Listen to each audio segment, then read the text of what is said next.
آپ کو پتا ہے نا جو یہ 14 اگست کے دن ایک تقریب رکھی گئی تھی جشن آزادی کی، ہمارے حکمرانوں نے رکھی تھی، اور اس تقریب کے اندر ناچ گانا وغیرہ ڈانس وغیرہ ہو رہی تھی۔ بھائی یہ سب کچھ کیا ہو رہا تھا؟ کہہ رہے تھے اللہ کا شکر ادا کر رہے ہیں۔ بھائی اللہ کا شکر تو نہیں، یہ تو آپ اللہ کے عذاب کو دعوت دے رہے ہیں۔ ہمارا ملک پاکستان پہلے سے ایک معیشت سے کنگال ہو چکا ہے، پہلے سے ہمارے ملک کے حال ایسے ہیں کہ مقروض بنا ہوا ہے، IMF سے قرضہ ان کو نہیں مل رہا، اور اوپر سے ایک برسات جو ہمارے اوپر اتنی چلی کہ ہمارے ملک کے اندر سیلابی صورتحال بن چکی ہے۔ آپ ہمارے بلوچستان کا حال تو دیکھ لو۔ میں خود کل نہیں پرسوں جھلمکسی کے اندر گیا تھا، میں نے وہاں پر پانی دیکھا کہ لوگوں کے گھروں کے چھتوں کے اوپر کے پانی بھی برابر تھا، کچے کچے گھر تھے ان کے، وہ تو ڈوب گئے، لیکن پکے گھروں کے اندر بھی پانی اتنا تھا کہ ان کی چھتوں کے برابر۔ کہاں تھے ہمارے یہ حکمران؟ ان کو تو صرف عیاشیاں کرنی ہیں۔ اب جو انہوں نے تقریب منعقد کی تھی، اس تقریب کے اندر کروڑوں روپے خرچے ہوئے ہوں گے۔ کتنے بھائی؟ کروڑوں روپے۔ یہ کروڑوں روپے کس کے تھے؟ عوام کے تھے۔ اگر یہ کروڑوں روپے بلوچستان کے اندر جہاں پر سیلابی صورتحال تھی، اگر وہیں غریب اور یتیموں پر خرچ کیا جاتا تو بھائی اللہ تعالیٰ بھی ہم سے راضی ہوتا، اور حکمرانوں کا یہ کام بھی ہمیں اچھا لگتا، اور عوام بھی ان کو دعائیں دیتی۔ لیکن کیا ہوا؟ انہوں نے ایک تقریب منائی جس کے اندر ڈانس بھی تھی، گانا بھی تھا، شور شرابہ بھی تھا، سب کچھ چل رہا تھا، یہ جشن منا رہے ہیں۔ کیا اللہ تعالیٰ نے ہمیں ملک پاکستان اس لیے دیا تھا کہ ہم اللہ تعالیٰ کی نافرمانی کریں؟ اگر ہمیں اللہ تعالیٰ کا شکرانہ ادا کرنا ہے تو 2 رکعت جا کر مسجد میں نماز پڑھتے، ذکر کرتے، تلاوت کرتے، تو یہ شکرانہ کہلاتا۔ کیا کر رہی ہے عوام؟ بیچاری تو مجبور ہے، لیکن حکمران کیا کر رہے ہیں؟ ملک کا وزیر اعظم اس میں شامل تھا اور وزراء شامل تھے۔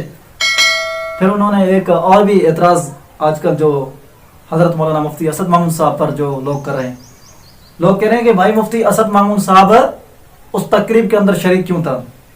بھائی میں آپ سے پوچھتا ہوں، اگر آپ اپنے کسی دفتر کے اندر کسی کو عہدہ دے کر بٹھا لو اور پھر اس کو کہو کہ یہ کام کرو، اگر وہ نہیں کرے گا تو پھر کیا تم اس کو اپنے عہدے کے مستحق سمجھو گے؟ اس کو عہدے کے لیے رکھ دو گے؟ کہو گے نکل جاؤ؟ تو وہ بھی ایک، ابھی تو پاکستان نے ملک کے اندر اسمبلی کے اندر اس کو ایک عہدہ دیا گیا ہے، اگر وہ عہدے کی سیٹ کو خالی کر کے چلا جاتا تو پھر تم بھی کہتے، تمہارے حکمران بھی کہتے کہ مولوی حضرات ہماری بات سنتے ہی نہیں، سمجھتے نہیں، ان کو ملک کے ساتھ کوئی ہمدردی نہیں ان کو، اور یہ پاکستان کی جشن کو، خوشی کو اچھی خوشی نہیں سمجھ رہے، تو اس لیے اعتراضات کرتے۔ تو آپ کے اعتراضات کو ختم کرنے کے لیے وہ مفتی صاحب بھی مجبوری کے طور پر بیٹھے تھے۔ جب ڈانس شروع کی گئی تو اس تقریب سے مفتی صاحب آدھی تقریب میں چلے گئے۔ تو اعتراض کس بات کا؟ کرتے تم ہو سب کچھ، پھر ڈال دیتے ہو ہمارے مولویوں کے گلے میں، ایسا کیوں؟ تو میں یہ عرض کرنا چاہتا میرے عزیز دوستو، ہمارے ملک کے حکمران عوام کا پیسہ یوں ہی گناہوں کے اندر لٹا رہے ہیں، عیاشیاں کر رہے ہیں، تو یہ عیاشیاں تو اللہ کے سامنے جواب دینا ہوگا۔ ایک وقت آئے گا اللہ تعالیٰ جب ان سے پوچھے گا کہ تم نے یہ مال کیسے لایا اور کہاں خرچ کیا۔ آج کل ہمارا ملک پاکستان ہر لحاظ کے اعتبار سے کنگال ہو چکا ہے۔ ملک ایک آفات کے اندر مبتلا ہے، ایک مصیبت کے اندر مبتلا ہے، سیلابی صورتحال میں مبتلا ہے، تو پھر ہمارے حکمرانوں کو چاہیے تو یہ تھا کہ عوام کے اوپر ہمدردی کریں۔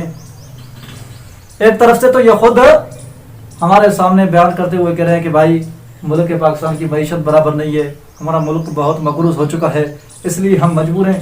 یہ اپنا ایک چہرہ بہت ہی مایوسی والا ہمارے سامنے پیش کر رہے ہیں کہ بھائی ہم نے مجبوری ہو کر مہنگائی کر دی ہے۔ ٹھیک ہے آپ نے مہنگائی کر دی ہے، لیکن اس کے ساتھ ساتھ ابھی جو یہ کچھ 14 اگست کے دن آپ کر رہے تھے تو یہ کیا ٹھیک تھا؟